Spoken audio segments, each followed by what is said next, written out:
Muito obrigado, Sr. Presidente, senhoras e senhores deputados, senhores membros da variação. Temos hoje a oportunidade, no momento charneira para a cidade, de trocar algumas impressões e poder olhar para a forma como a reforma administrativa está a ser implementada.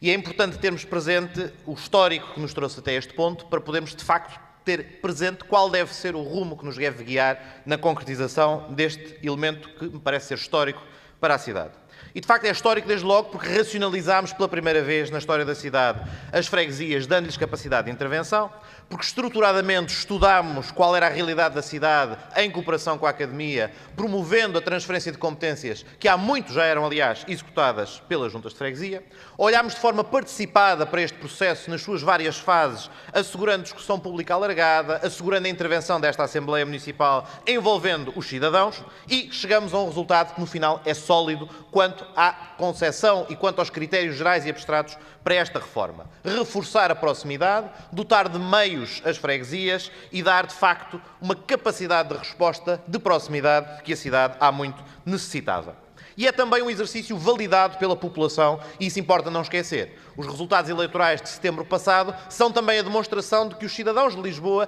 aderiram e, de facto, revêem-se nesta opção diferente, nesta reforma global, bem diferente daquela que, noutros pontos do país, está a causar dificuldades. Porque não esqueçamos, o estudo da transferência de competências acompanhou-se também da ponderação dos recursos financeiros e dos recursos humanos necessários. E, de certa forma,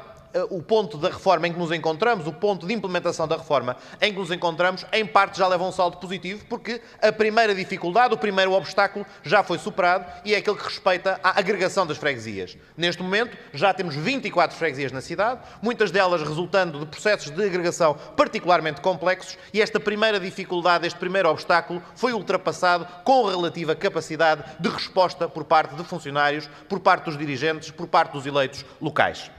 Mas, de facto, chegamos a uma fase que é determinante para todos. E uma fase que importa, desde o início, sublinhar que é complexa. E em relação à qual não devemos ter o receio de dizer que vai necessitar de um trabalho árduo por parte de todos os eleitos, por parte de todos os funcionários do município e das freguesias, com vista a assegurar uma resposta rigorosa e para a qual, obviamente, vamos ter que ter bastante paciência, bastante boa fé e bastante trabalho em cooperação em prol da cidade. Vai implicar uma capacidade de adaptação e de flexibilidade na sua execução. Vai implicar também que olhemos com particular detalhe, e um exercício que esta Assembleia Municipal já começou a fazer na análise das propostas 915 e 916, que versam precisamente sobre a transferência de competências e sobre os critérios de transferência do pessoal, documentos fundamentais que vão ter que informar depois, na fase de implementação, aquele que também nos parece ser um elemento estratégico fundamental, que é o auto de transferência para cada uma das freguesias, para que de forma particularmente clara, particularmente detalhada, fiquem balizadas as formas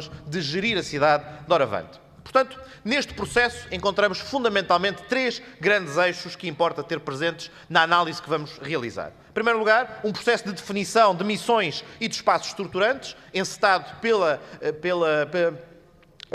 Câmara e já sob análise, que em grande medida corresponde àquela que era a expectativa de quais estes espaços. Em segundo lugar, uma operacionalização da transferência de recursos humanos, em que a palavra-chave é a garantia dos direitos, a garantia da estabilidade funcional, a preservação da situação funcional dos trabalhadores do município, envolvendo as estruturas sindicais, envolvendo as juntas de freguesia e depois, obviamente, também um processo de acompanhamento da transição que tenha presente a tal necessidade de flexibilidade, capacidade de adaptação, criatividade na forma como a reforma é estruturada. E começava precisamente por aquele ponto que parece ser aquele mais importante e aquele em relação ao qual devemos ser todos particularmente claros e dar todas as garantias que possam ainda não estar suficientemente explícitas, que é aquele que respeita ao pessoal e à transição do pessoal para as juntas de freguesia. Importa não esquecer, sublinhar uma vez mais, que está garantida a permanência do vínculo público. Estão garantidas as condições de prestação de trabalho. Está garantida a estabilidade profissional.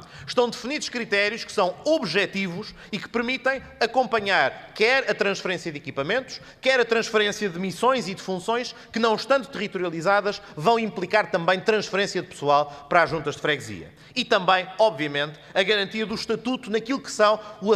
naquilo que é o acesso a elementos complementares da situação funcional, no que respeita, nomeadamente, ao acesso a serviços sociais, às creches, aos refeitórios, às componentes remuneratórias adicionais. Mas para além de significar um importante momento, este da definição dos critérios objetivos e da dotação de estabilidade nesta operação, é também um momento de relativa oportunidade. Oportunidade no sentido de se poder caminhar para que também nas juntas de freguesia o pessoal que hoje presta funções nesse local beneficie do mesmo estatuto de que beneficiarão os trabalhadores do município, portanto equiparando todos aqueles que são trabalhadores do município de Lisboa e das freguesias de Lisboa, portanto criando a ideia do trabalhador da cidade de Lisboa, mas também uma oportunidade para aproveitar este momento e operacionalizar em toda a cidade a ideia das 35 horas como o caminho adequado através da negociação coletiva, algo a que o município já se vinculou e que é importante que seja também espelhado neste processo, porque é de facto uma oportunidade para se estruturar este tipo de intervenção. No plano que referi também, que é igualmente importante enquanto eixo, que é o da definição dos elementos estruturantes, portanto, das missões estruturantes, dos equipamentos estruturantes, é importante também ter presente que deparamos-nos hoje com um documento já trabalhado, já burilado, já feito numa lógica de filigrana que permite a fixação clara de critérios fundamentados que olham para o impacto transversal de determinadas missões na gestão da cidade, que olha para a presença de mais de uma freguesia na gestão de um determinado equipamento ou de uma determinada missão, que olha para as questões relativas à complexidade da gestão de equipamentos como critérios operacionalizantes para se definir uma missão ou um equipamento como estruturante. E importante também é recordar que a ideia da unidade da gestão também está presente nesta mesma abordagem, assegurando que não temos uma sobreposição de intervenções municipais e das freguesias e que, antes pelo contrário, quando se define uma missão como estruturante, ela implica que todas as missões associadas e conexas também seguem esse mesmo princípio e essa mesma lógica de organização.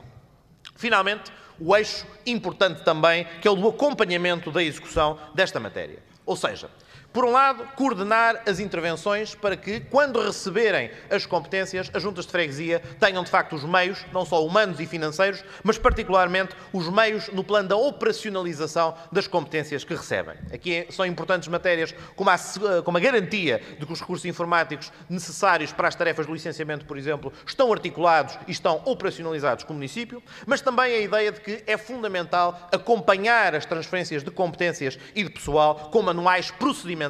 capazes de demonstrar quais os caminhos atualmente utilizados, onde é que eles podem ser implementados e como, também transmitindo a mensagem para os munícipes de como é que eles podem relacionar-se com as novas estruturas, relacionar-se agora, doravante, com o município e com as freguesias. O papel desta Assembleia Municipal, hoje e no futuro, vai ser determinante para podermos operacionalizar esta reforma. E o trabalho já realizado nas comissões que se debruçaram sobre esta matéria já aponta uma série de caminhos, olhando para várias propostas formuladas pelos grupos municipais, pelas juntas de freguesia, no sentido de procurar melhorar o trabalho que a Câmara Municipal já realizou, afinando os detalhes das transferências de equipamentos, afinando os critérios na identificação de missões, nos licenciamentos, nos elementos pontuais em cada freguesia que careçam de intervenção, em alguns aspectos sobre algumas zonas que também podem ser definidas, em que é fundamental que esse trabalho se conclua rapidamente. Acima de tudo, as três palavras-chave que eu penso que podemos todos destacar para este processo que agora se inicia é o de flexibilidade, capacidade de revisibilidade das nossas opções e, acima de tudo, afinal são 4 e não 3, bom senso e boa fé. Com este espírito, acho que nesta fase decisiva concluiremos e levaremos a reforma a muito bom porto. Muito obrigado.